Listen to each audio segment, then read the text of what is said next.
See, I think the best part is, of course, you actually can be hero to some people's journey, some people's life, right? That they started your career with your company, they got married, they got kids. I mean, you practically see their journey, right? So that's, of course, a great thing. Hello and welcome to another episode of Behind the Boardroom. Joining us today is Govind Kedia Sir, who is the director of Arctic Invent Group. So Arctic Invent has been there for more than a decade now, and it provides consultancy for intellectual property rights, trademarks, and many more.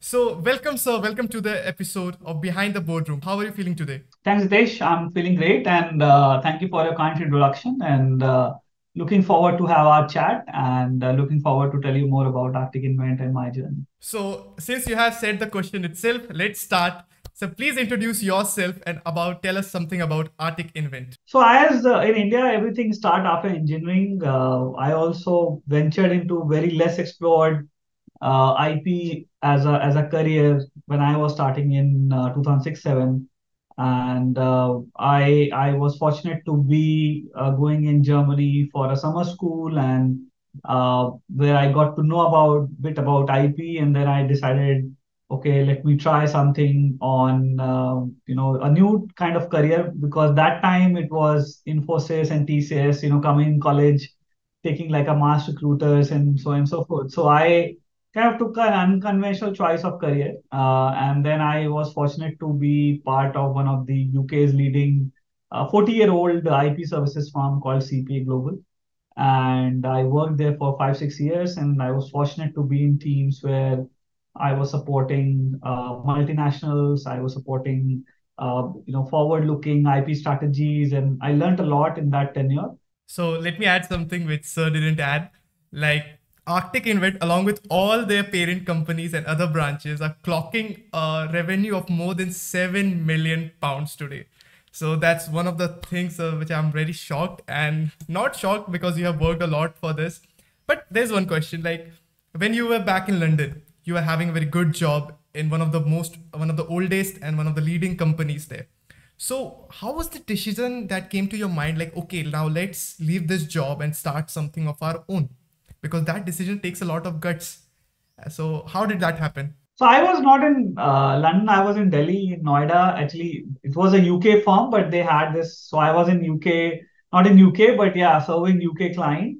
But I was in India. And to answer your question, if I look back, I still think, how did I do it? Honestly, but I think at that point in time, I realized that taking the pain of that leap of faith was less painful than staying and doing what I was continuing doing. It was not that the company was bad. It's just that uh, I realized that there is more value that I can do, and also there is more value that I can offer. And being in a bigger setup, I may not be able to do it. And I think that was a kind of, at that point when I left the job, or when I put the resignation on, uh, there was no clear backup, or there was no clear, strategy what I'm going to do. I had some offers and some things going on, but I think at that point it was clear that uh, I also realized that the company was paying me very well, more than probably what my skills were worth at that time, honestly. And that kind of scared me a bit. That what if tomorrow, uh, something that happens in their business, and I'm not skilled enough to go out and look for something, then what will happen to me? So I think that was kind of a very, very strong feeling that I got when I was working there, that I was probably paid more than I was worth. And I think that was one of the trigger point in a very rudimentary manner. So I realized that pretty early on that probably it will not be sustainable to continue do something where in some sense that you are not adding enough value in that. So that was my point of kind of thinking that, look, there's something more to be done. So I think it was a rebalancing act for the career for me, and that's why I did that. So what was your reaction of your family members and your friends when you put that resignation letter? I think it was mixed, to be fair. My wife was, I mean, I was married like only 1 year back, right? So my wife was pretty supportive. And the incidental thing that happened, that the day I put the resignation, my wife was studying in, MTech and completing her MTech. And the same day, she got a very entry level job at Headstrong, and starting, with a so the hope was that even if I don't do anything, there will be something that will keep the fire on. So I think that was the one very supportive, spouse. And then of course my family, my parents were pretty okay. Of course, my wife's parents were a bit, and had this, that what's going to happen next.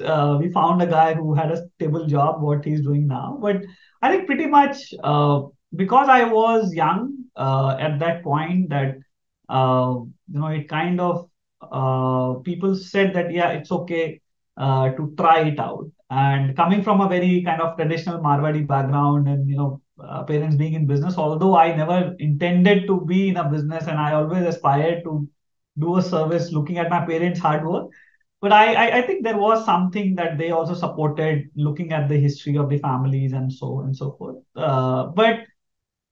But having said that, it was not that it is cooler than the job. It was more like, okay, it is something that aligns well with the thought. So I think I do want to add there that the family was supportive, not because that I'm going on an independent, or it's cooler to start a company. It was more of that, okay, it sounds that it is important at that point in career, that had to do something around it. So I think that was their view, and their in that way. So I hope it answers the question. Also, I've got one more question right now. Like, you started a decade ago. So at that time, this startup world, this entrepreneurial world was not at all famous, or it was not on the books. Like, if anyone wants to try their new idea, so there is always a chance of getting succeeded or not, so you can get a lot out of those things. But today, talking about present time, right? I've seen people diving into the startup journey without any backup. They're leaving their jobs. They're starting their startup venture, and there are high chances that ideas like you already exists. So what will be your tips to them right now? Should they follow the old unconventional way, or there should be some other ways as well? So looking at back at my time, I would not say that people are not starting up, right? And there were always some or other strong reason for a person to start, right? I think uh, now it is more talked about, so it has become. Of course, people have been doing business and starting up since, I don't know, since the business has started, right? So it's, of course, now in the current world of startups, it has become buzz and so forth. But I think my tip will be to not start the startup for a wrong reason, just because it sounds cooler. And there is no alignment of the value system of the startup. And of course, look, I do believe that the current generation had, privilege, that their parents have been settled. They are, the fire is running. Even if they can take more chances, so that's a great opportunity for everybody to kind of, try it out, do something about it. But starting a startup for a wrong reason is something I would definitely would advise not to do. That just because my friend did it, just because somebody raised a lot of money, somebody you see success. Uh, Statistically speaking, it's like 0.5% chance. 100, one company out of 100 may make it to the next level, and otherwise it's a long journey. I mean, I've been talking to very successful entrepreneurs who have built a great business, and everybody said the same thing, that building a business is a long journey, and once you commit, it's a long journey commitment, right? It's something that it's going to be very not so fancy as it looks on the paper and in the news. It is something that is going to be a long time. So as long as a person is committed and there's an intent, pure intent to do a business, absolutely they should start up. But don't just start for the fad of it. That just because it is cooler, and it is something that my friend did it, or my colleague did it, or my family member did it. Don't do that. I mean, that's my only advice to people. Well, like earlier in your times, being an entrepreneur, being a startup owner, being a businessman was a responsibility, right? Today, it has become an adjective. It has become an Instagram bio. Like everyone wants this entrepreneur word in their Instagram bio, and I think they are being diverted. We can't blame them because we get influenced by the things that we see on internet. So we see startup and business owner buying luxury cars, living a luxury life. So somewhat, somewhere, the mindset is diverted to that part. But not to blame them, but yeah, it is important to understand the responsibility and the challenges that comes with it. Well, talking about challenges, when you started initially, right?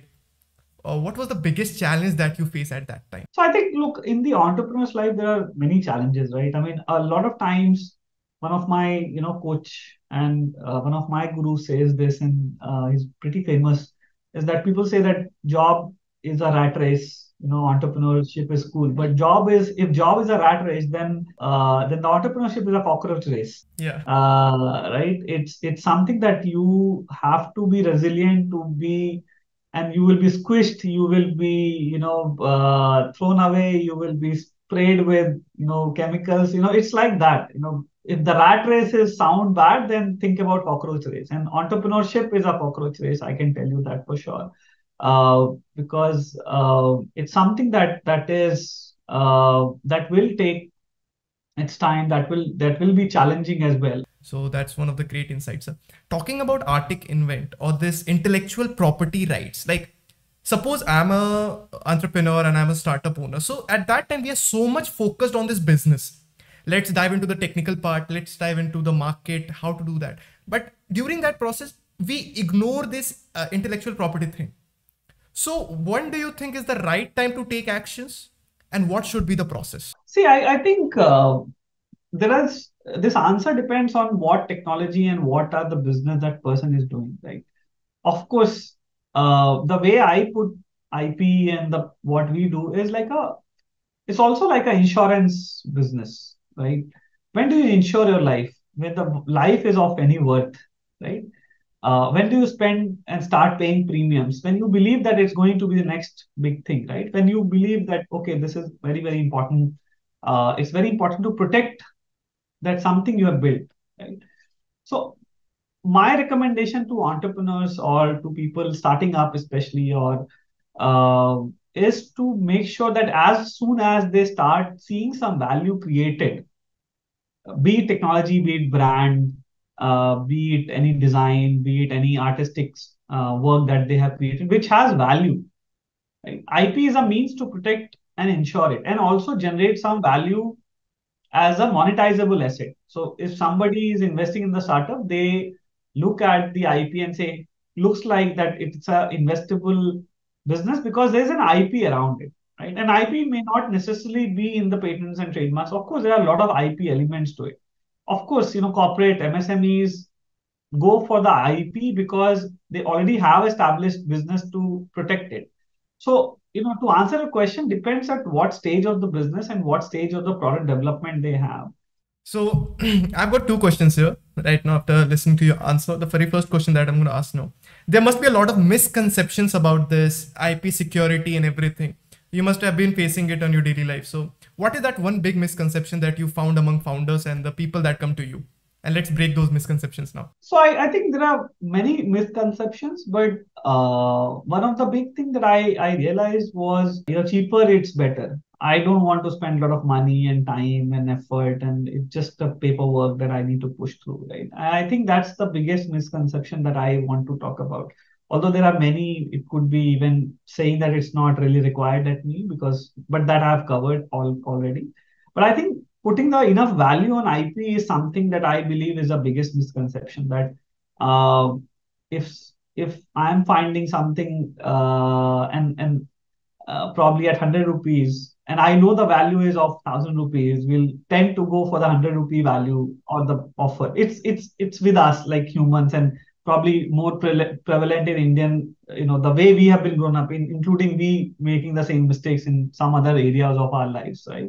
So I think that is the biggest misconception, that it's just that somebody writes something and push it out, and then you get something out of it. So I think that is one of the biggest misconception, that it has to be enough value. The simple thumb rule for that is to have at least 10% of your whatever R&D or building budget that you have, put it to the protection of that capital, right? So if you have spent 90 rupee, 100 rupees on your, creation of technology or a brand or whatever you are doing, then make sure that you are putting 10% of that additional to make sure that you are protecting those 100 rupee investment. I mean, that's a bare minimum. Of course, may vary for different industries, but that's like a thumb rule, right? 10% of your capital or whatever you are investing in should be put in the protection of it. And that's a basic misconception that people think that, hey, I may not need to spend enough on these things, right? So that's one I would want to say. So there's another question that I want to ask. If there is any patent, right, it has been filed, and if I have the same idea exactly like that, but if I do a little bit of innovation into this, can I steal that idea? See, again, it's also that, okay, so let's say there was chair, right? And the chair had four legs and a seat, right? Simple. Imagine like a four leg and a seat, more like a stool in a way, right? Let's say that's a stool, right? Now you realize that it's very uncomfortable, right? So what do? You put a backrest to it, right? Uh, so now the question is, uh, can I use that four leg sofa, or can I use that just by adding one more thing, right? Ideally, you should think about it. You might need to seek a permission from that person who invented that four leg and a seat to sit on, right? So see, there's always these things that on a fundamental level, that if you have improved, which is putting value on the table, you must get a protection, but that does not mean that you can get an automatic right to practice that. So patent has, if you talk about patent has three criterias in general from a legal point of view. One, it has to be new. New means that it should be something that nobody has ever thought of anywhere in the world. I mean, that's the definition. It's a very, very stringent in a way. But if you think about it, that whatever you are doing now is nobody has discussed anywhere in the world. Right? That's one. The second is it has to be inventive. Inventive means that it should have something which is out of ordinary. It's like if you are combining a torch with an alarm clock and you say, I have a torch alarm clock. It's not inventive. It's just, combining two already available things, doing the same thing that they were doing. It's just maybe in a one format, right? It has to be inventive.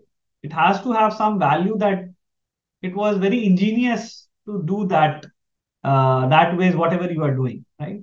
And third is industrially applicable, which means that it has to be relevant to the business, relevant to the humankind. It should not be like yeah, I've made a bomb or something which is like out of not industrially applicable, and something there's nothing of commerce in that, right? So these are the three criteria, and that's the three criteria which is the test for all these inventions. What you said, that I can tweak it and all that, but is your tweak is inventive enough to make it a patentable matter? Whether you can use it or not, that's a different question. Will you get a right on your idea? That is a primary question, right? Because uh, whether I have right on the can I sell the chair with a backrest without taking a permission from the original inventor of the chair is a different question. Whether you will get a patent on the backrest on a chair is a different question, right? So So can I sell that chair with the backrest? you can, provided that you have to take a permission from the person who owns the patent on that chair with the seat, right? Because he is the true inventor of that. You have built over it, right? Or you find a way that if the patent was written in a way that it was not good.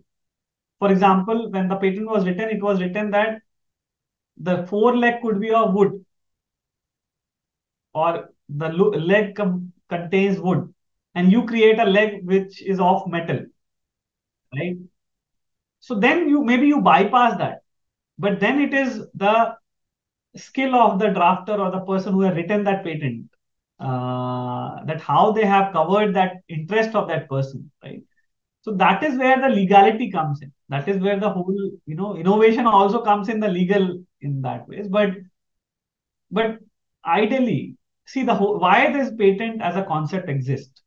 If you look at the fundamental reason of intellectual property as a practice in the humankind exists is to reward the creativity. So now the other question, how do I find the repository of those patents, where I can find them and how I can get my access to them so that I can read it and understand the industry and everything?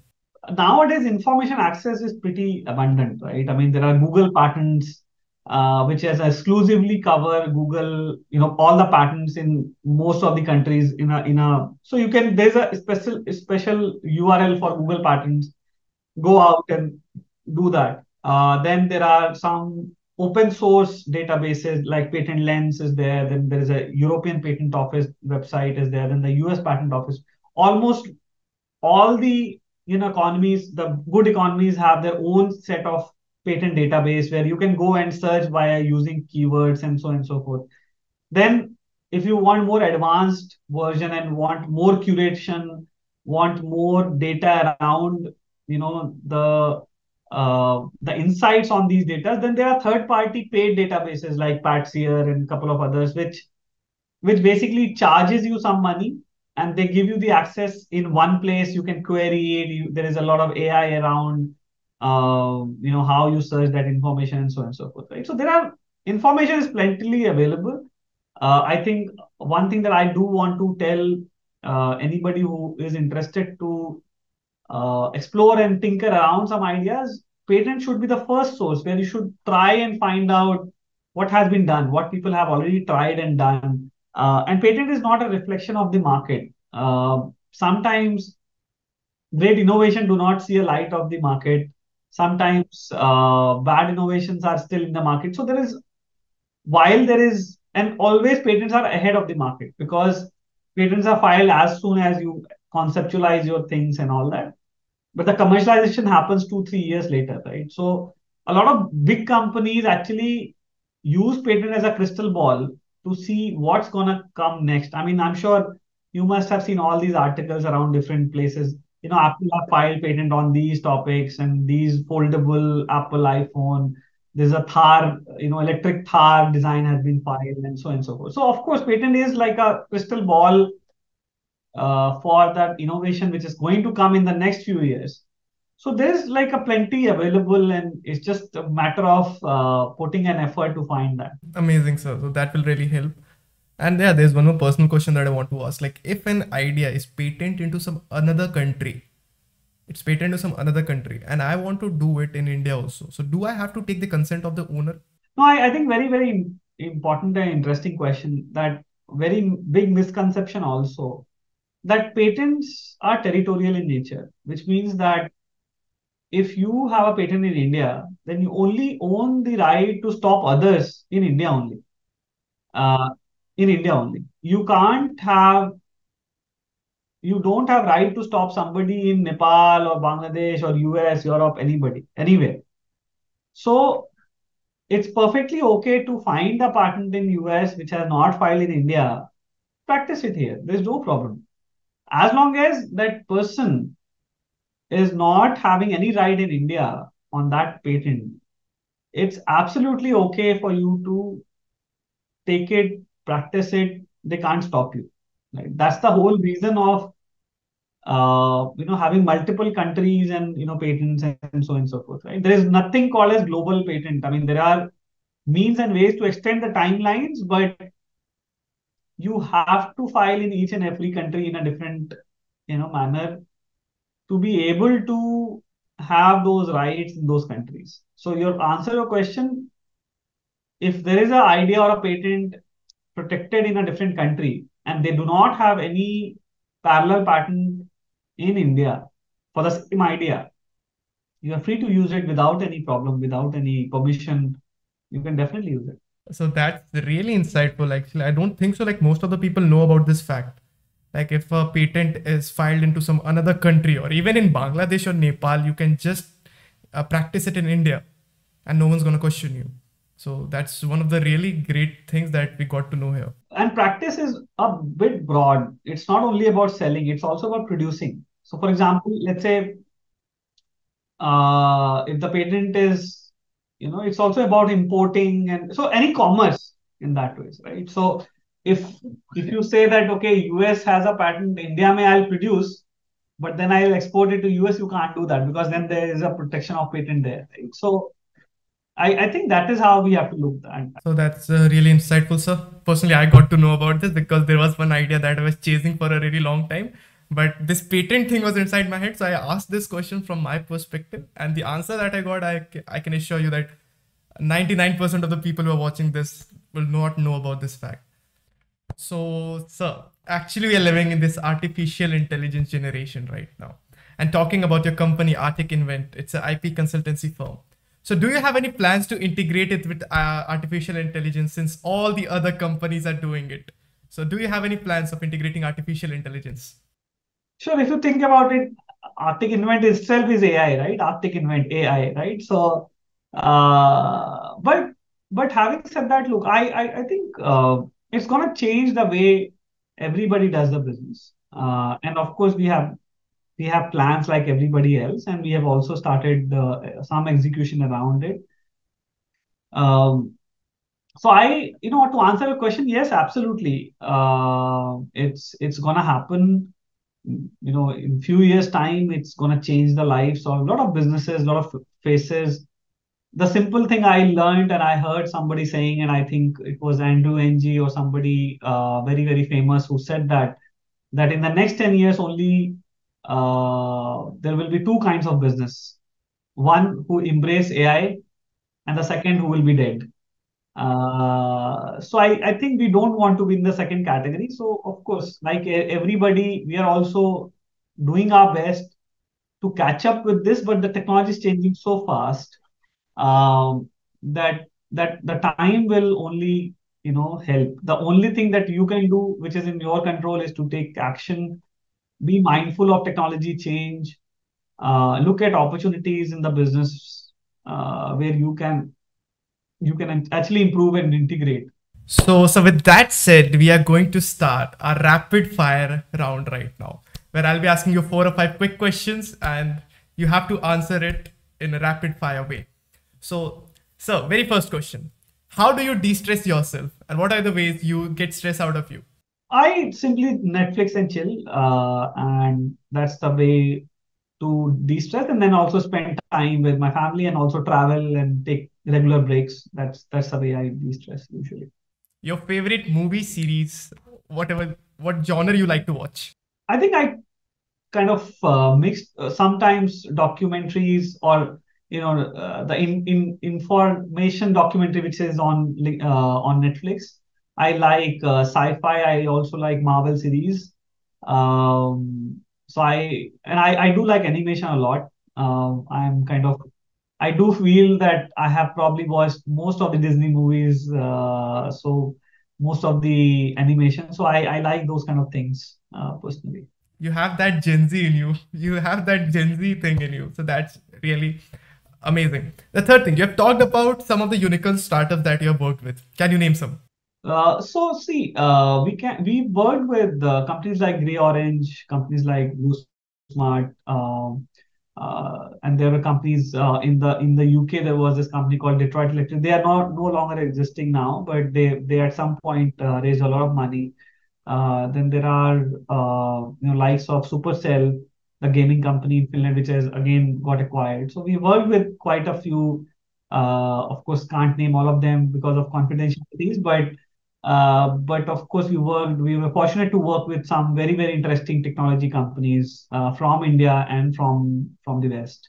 So, if you get a chance to meet three people, dead or alive, who will it be and why? Um, I think for alive, I would definitely want to uh, meet our Prime Minister, Mr. Modi, for genuinely thanking him for the vision he had and the vision he has. I mean, not making a political statement, but I do believe that the the execution could be different conversation, but the way we are moving as a country and the way we are thinking about it, looking at the startup ecosystem in India now, I do believe that it's one of the great, it would be a great, conversation, or it would be my wish list to definitely go and talk to him and thank him for whatever he has visioned for us as human or as a countryman, right? So I do believe that.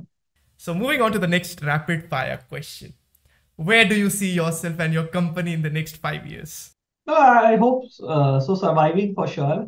And I think it's the question I have mandated to not ask in my company in interviews, because I think it's as humans, if I had that, fourth vision that what I'm going to do in next 5 years, I would have done it today, right? I mean, that's the virtue that we have to carry, right? That there's nothing that if you know that you are going to be next 5 years, why not now? Right. I think that's the whole conversation. But I think definitely the next 5 years is the way I see this is that for sure learning.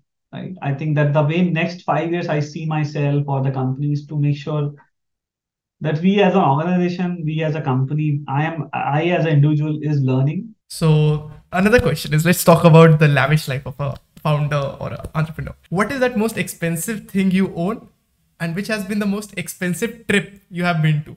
Being from a kind of a small town with a very strong roots around frugality and all that, I don't believe that I can call anything which is very expensive. I think uh, probably I think the last thing that I bought, which I in my head was very expensive, was my phone, Galaxy S23, which was expensive in my head. That I have never bought.